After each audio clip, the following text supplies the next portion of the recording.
संपत्ति कर में बड़ा हेरफेर करने का मामला प्रकाश में आया है, जिसकी शिकायत नेता प्रतिपक्ष भोजराज सिन्हा ने भिलाई नगर निगम पालिका के आयुक्त से की है।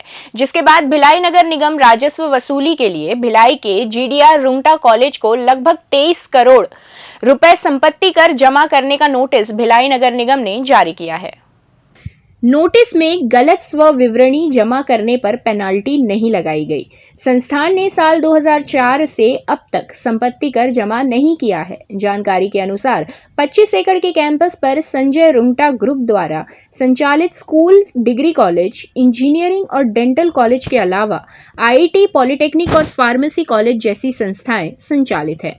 वहीं 26 एकड़ में फैले जमीन पर संतोष रुंगटा ग्रुप द्वारा इंजीनियरिंग और अन्य शैक्षणिक संस्था संचालित की जा रही है। इस कैंपस की गलत स्व विवरणी देकर कम संपत्ति कर जमा करने पर समूह को नोटिस जारी हुआ है। इसके अलावा गंगाजली एजुकेशन सोसाइटी के चेयरमैन आईपी मिश्रा के शंकराचार्य मेडिकल और इंजीनियरिंग कॉलेज को भी नोटिस जारी हुआ है। जया मिश्रा, रुद्रांश मिश्रा और नारायणी मिश्रा के नाम से नोटिस जारी हुआ है। इस मामले में पहले निगम के अधिकारियों ने गलत स्व विवरणी पर 81,000 रुपए का नोटिस जारी किया था, लेकिन बाद में नेता प्रतिपक्ष भोजराज सिन्हा की शिकायत के बाद 3,99,000 का नोटिस जारी किया गया है।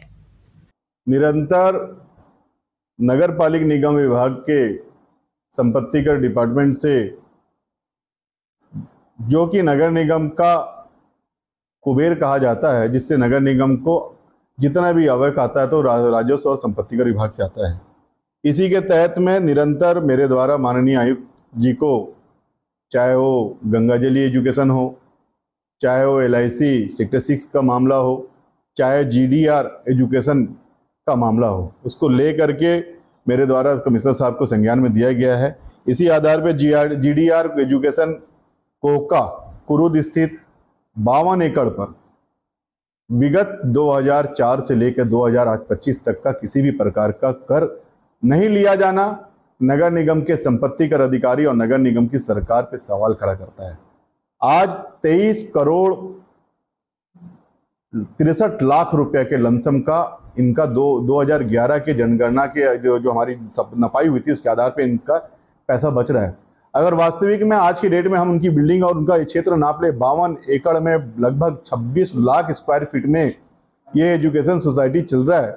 यहाँ नगर निगम किसी का 50,000 रुपये बकाया होता है तो उसका कुर्की का वारंट और ताला लगाने जैसी स्थिति निर्मित करती है।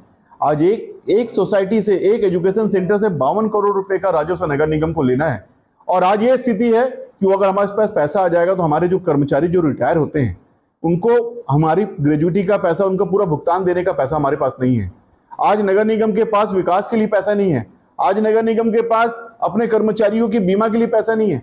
मेरा ये मानना है कि राजस्व विभाग और संपत्ति कर विभाग के अधिकारी इतना ढिलमुल रवैया अपनाते हैं जिससे नगर निगम को इतनी लंबी चोट पहुंचती है और सामने वाले को हाईकोर्ट और कोर्ट पहुंचने का मौका देते हैं, जिससे कि नगर निगम का पैसा स्थिर हो जाए और जो 52 करोड़ रुपए मिलने वाला राशि है उसका खाली ब्याज के पैसे से वो कोर्ट में लड़ते रहेगा, नगर निगम यहाँ कंगाल होते रहेगी। जिसको लेकर के हमने कमिश्नर साहब से शिकायत की और इस शहर के मेयर की जिम्मेदारी बनती है, मेयर रिश्तेदारी ना निभाए।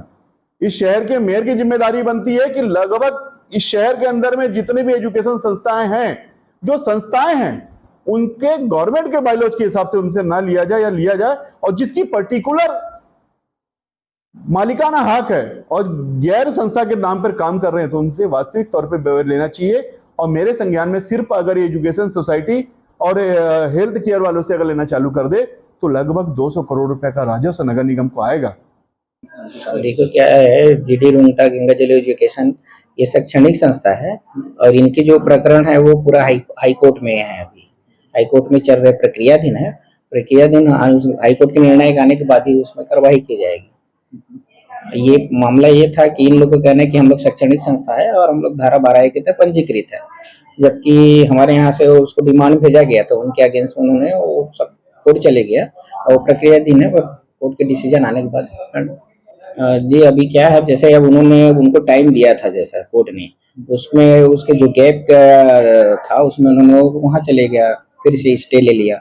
अब हम लोग चाहेंगे कि भाई वो जितने जल्दी अर्जेंट हियरिंग में होके निर्णय आ जाए तो हम उनको अपनी कार्रवाई करें। सीसीएन शार्क न्यूज के लिए रवि कुमार की रिपोर्ट।